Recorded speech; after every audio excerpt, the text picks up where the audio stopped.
Everybody. Myself, Dr. Vishwa Rajlal, Faculty of Biotechnology, Jamshedpur Women's College, Jamshedpur. Today we will discuss about non-specific innate defense mechanisms. In this we will discuss our introductions, types, physical and mechanical barriers, chemical barriers.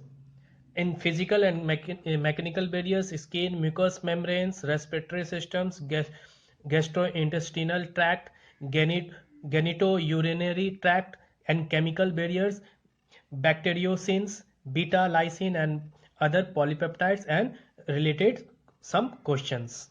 So starting non-specific innate defense mechanisms. With few exceptions, a potential microbial pathogens invading a human host immediately confronts a vast array of non-specific innate defense mechanisms. Although the effectiveness of some mechanism is not great, collectively their defense is formidable. Many direct factors, nutrition, physiology, fever, age, genetics, and equally as many indirect factors, personal hygiene, social economic status, living conditions, influence all host microbial relationships. At times, they favor the establishment of the microorganisms. At other times, they provide some measure of defense to the host. For example, when the host is either very young or very old, susceptibility to infections increase. Babies are at a particular risk after their maternal immunity has disappeared and before their own immunity has matured. In very old persons, there is a decline in the immune system and in the homeostatic functioning of many organs that reduce host defense. In addition to these direct and indirect factors, a vertebrate host has some specific physical and mechanical barriers. So there are the two types, physical and mechanical barriers and chemical barriers. Physical and mechanical barriers, we discuss skin, mucous membranes, respiratory systems, gastrointestinal tract, and genitourinary tract. So physical and mechanical barriers, physical or mechanical barriers along with the host secretions are the first line of defense against microorganisms. Skin. The intact skin contributes greatly to non-specific host resistance. It forms a very effective mechanical barrier to microbial invasions. Despite the skin defense, at times some pathogenic microorganisms gain access to the tissue under the skin. Here they encounter a specialized set of cells called the skin associated lymphoid tissues, SALT, salt. The major functions of salt is to confirm microbial invaders to the area immediately underlying the skin and to prevent them from gaining access to the bloodstream.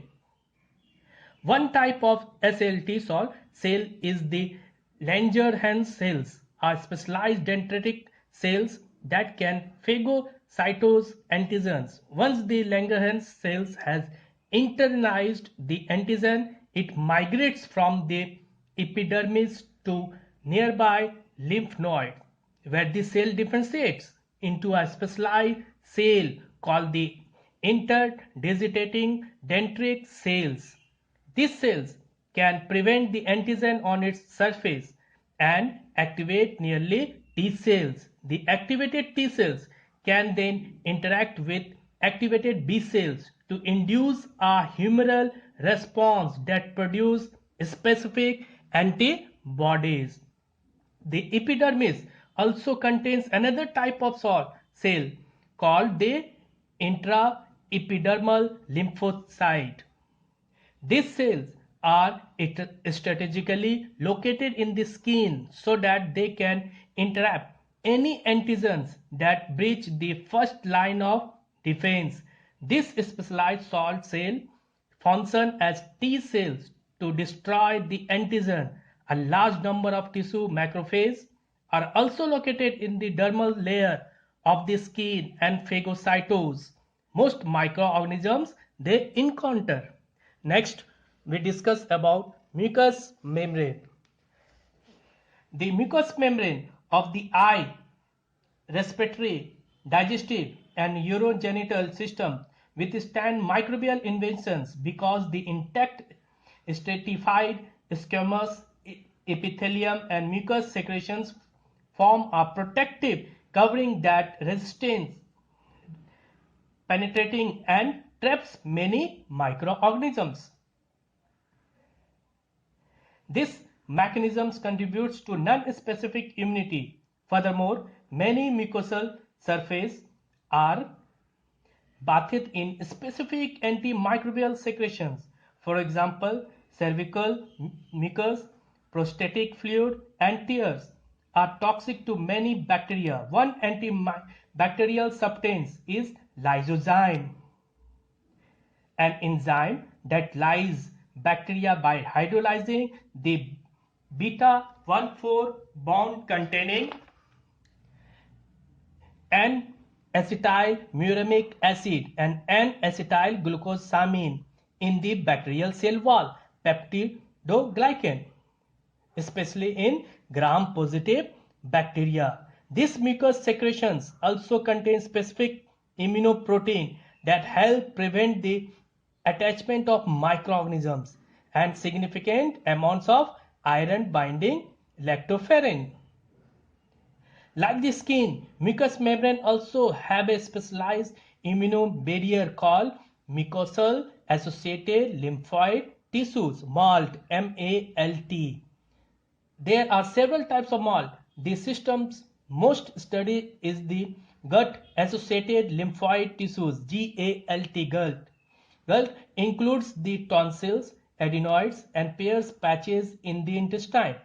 Less well-organized mucosal associated lymphoid tissues also occurs in the respiratory systems and is called bronchial associated lymphoid tissue, BALT, B-A-L-T. The diffuse MALT in the urogenital systems does not have a specific name. MALT can operate by two basic mechanisms. First, when an antigen arrives at the mucosal surface, it contacts a type of cell called the M cell. The M cell does not have the brush border or microvilli found on adjacent columnar epithelial cells, but does have a large pocket containing B cells, T cells, and macrophages. When an antigen contacts the M cell, it is phagocytosed and released into the pocket. Macrophage engulf the antigen or pathogen and try to destroy it. And M cells also can phagocytose an antigen and transport it to the cluster of cells called an organized lymphoid follicle. The B cells within the follicle recognize the antigen and mature into plasma cell. The plasma cell leave the follicle and secrete a class of antibody called secretory IgA. As IgA is transported into the lumens of the gut where it interacts with the antigen that cause its productions. Next, respiratory systems. The mammalian respiratory system has formidable defense mechanisms.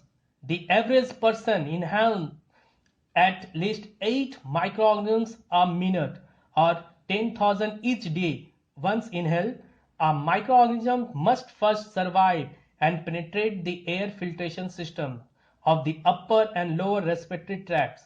Because the airflow in this tract is very turbulent, microorganisms are deposited on the moist, sticky mucosal surface.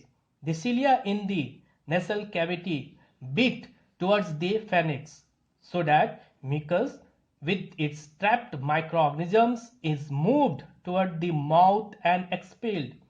Humidifications of the air within the nasal cavity cause many hygroscopic microorganisms to swell and aids the phagocytic process. The mucociliary blanket of the respiratory epithelium traps microorganisms less than 10 microorganisms in diameter that are deposited on the mucosal surface and transports them by ciliary actions away from the lungs. Microorganisms larger than 10 microorganisms usually are trapped by hairs and cilia lining the nasal cavity. Coughing and sneezing relax clear the respiratory systems of microorganisms by expelling air forcefully from the lungs, from the mouth and nose respectively. Microorganisms that succeed in reaching the alveoli of the lungs encounter a population of fixed phagocytic cells called alveolar macrophages. These cells can engage and kill most bacteria by phagocytosis. Next, gastrointestinal tract. Once microorganisms reach the stomach, many are killed by its gastric juice, a mixture of hydrochloric acid, proteolytic enzymes and mucus. The very acidic gastric juice pH 2 to 3 is usually sufficient to destroy most organisms and their toxins, although exceptions exist. Protozoan cyst, Clostridium and Staphylococcus toxins. However, many organisms are protected by food particles and reach the small intestine. Once in the small intestine, microorganisms often are damaged by various pancreatic enzymes, while enzymes in intestinal secretions and the GERD systems.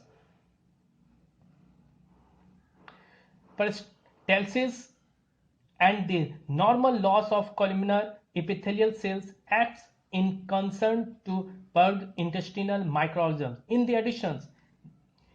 the additions, the normal microbiota of the large intestine important in preventing the establishment of pathogenic organisms. For example, many normal commensals in the intestinal tract produce metabolic products such as fatty acids that prevent unwanted microorganisms from becoming established. Other normal microbiota take up attachment sites and compete for nutrition.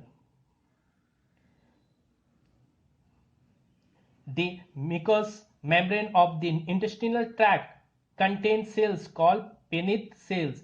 These cells produce lysozyme and a set of peptides called cryptins. Cryptins are toxins for some bacteria, although their mode of action is not known. Next, genitourinary tract. Under normal circumstances, the kidney, ureters and urinary bladders of mammalians are sterilized.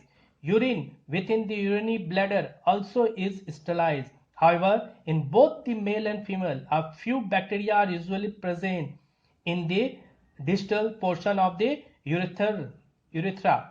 The factors responsible for this sterility are complex. For example, urine kills some bacteria due to its low pH and the presence of urea and other metabolic end products. Uric acid, hippuric acid, indicates fatty acids, mucins, enzyme.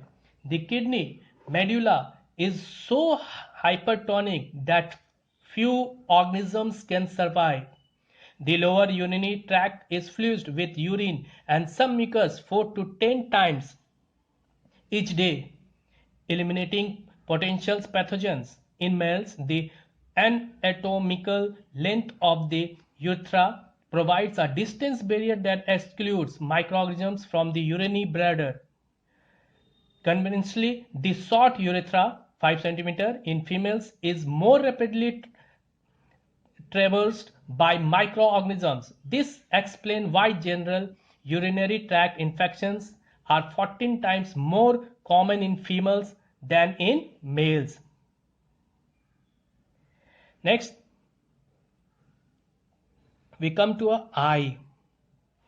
The conjunctiva is a specialized mucus secreting epithelial membrane that lines the interior surface of each eyelid and the exposed surface of the eyeball. It is kept moist by the continuous flashing action of tears from the lacrimal glands. Tears contain large amount of lysozyme, lactoferrin, and SLGA, and they thus provide chemical as well as physical protections. Next, we come to our chemical barriers. Mammalian hosts have a chemical arsenal with which to combat the continuous onslaught of microorganisms. Some of these chemicals, gastric juice, salivary, glycoproteins, lysozymes, oleic acid, on the skin area have already been discussed with respect to the specific body sites. They protect in addition, blood, lymph, and other body fluids contain a potpourri of defensive chemicals such as beta-lysine and other polypeptides. So we discuss first bacteriocins. The first line of defense against microorganisms is the host and anatomical barriers consisting of the skin and mucous membrane. These surfaces are colonized by normal microbiota, which by themselves provide a biological barrier against uncontrolled proliferations of foreign microorganisms. Many of these normal bacteria synthesize and release plasmid-encoded toxic protein, example colchicine, staphylococcine, called bacteriocins, that are lethal to related species. Bacteriocins may give their producers an adaptive advantage against other bacteria. Sometimes they may increase bacteria virulence by damaging host cells such as mononuclear phagocytes. Most bacteriocins that have been identified are peptide or proteins and are produced by gram-negative bacteria. However, recently it has been discovered that some gram-positive bacteria produce bacteriocins like peptides. For example, E. coli synthesize bacteriocins called colicins, which are coded by several different plasmids, col B, col E1, col E2, col I, and col V. Some colicins bind to specific receptors on the cell envelope of sensitive target bacteria and cause cell lysis, attack specific intracellular sites such as ribosome, or disrupt energy production. It is now widely recognized that these antimicrobial peptides act as defensive effector molecules in the large intestine. Next, beta-lysins and other polypeptides. Beta-lysine is the cationic polypeptide released from blood platelets. It can kill some gram-positive bacteria by disrupting their plasma membrane. Other cationic polypeptides include leucines, plaquenins, and cercopins and phagocytin. A zinc-containing polypeptide known as the prostatic antibacterial factor is an important antimicrobial substance secreted by the prostate gland in males. Then we come to our questions related to this topic. Why is the skin such a good first line of defense against pathogenic microorganisms? Second, describe salt function in the immune response. Third, how do M cells function in malt? Fourth, describe the different antimicrobial defense mechanisms that operate within the respiratory systems of mammals. Fifth, how do bacteriocins function? And lastly, sixth, how does beta-lysine function against gram-positive bacteria? Okay, thank you.